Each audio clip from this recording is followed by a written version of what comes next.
மத்தேயு நற்செய்தி அதிகாரம் 23 இறைவார்த்தை 26.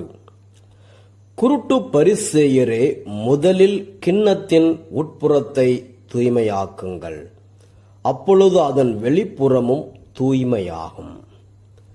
இயேசுவில் அன்புமிக்க சகோதர சகோதரிகளே, இங்கு நாம் பார்க்கிறோம், இயேசு கிறிஸ்து நம்முடைய உள்ளத்திற்கு, ஆன்மாவிற்கு முக்கியத்துவம் கொடுக்கின்றார். நம்முடைய உள்ளம், ஆன்மா, இருதயம் பரிசுத்தமாக இருக்க வேண்டும். நம்முடைய வெளிப்புற தோற்றத்தை விட நம் உள்ளம் தூய்மையாக இருக்க வேண்டும். மத்தேயு நற்செய்தி 5:8. தூய உள்ளத்தோர் பேறு பெற்றோர், ஏனெனில் அவர்கள் கடவுளை காண்பார்கள். எபிரேயர் 12:14. தூய்மையின்றி எவரும் ஆண்டவரை காண மாட்டார். 1 சாமுவேல் 16:7. மனிதர் முகத்தை பார்க்கின்றனர், ஆண்டவரோ அகத்தை பார்க்கின்றார். தாவீது வாழ்விலே அவர் முதுமை பருவத்தில் இருக்கின்றார், சாகும் தருவாயில் இருக்கின்றார்.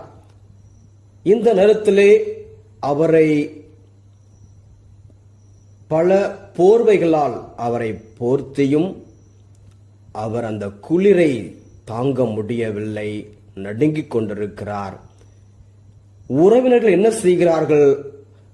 அவருடைய வெளிப்புற தோற்றத்தை பார்க்கிறார்கள், அவர் உடல் ஆரோக்கியத்தை பற்றி கவலைப்படுகிறார்கள். அதனால் ஒரு இளம் வாலிப பெண்ணை, அபிசாகு என்கின்ற சூனேம் ஊரை சார்ந்த அபிசாகு என்பவளை கொண்டு வந்து அவருக்கு பணிவிடை செய்ய, அவரோடு இருக்க, அவருடைய குளிரை போக்க அவரிடம் விட்டு செல்லுகிறார்கள்.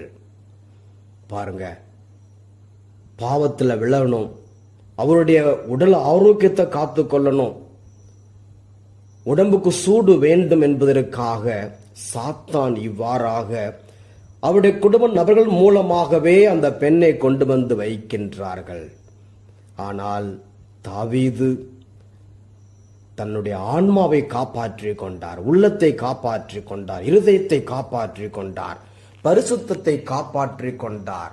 அவளோடு கூடி வாழவில்லை என்று 1 அரசர் 1வது அதிகாரம் 4வது வசனத்திலே பார்க்கின்றோம். ஆம் அன்பார்ந்தவர்களே, நம்முடைய ஆரோக்கியத்தை விட நம்முடைய பரிசுத்தம் முக்கியம். நம்முடைய உடலை விட ஆன்மா முக்கியம்.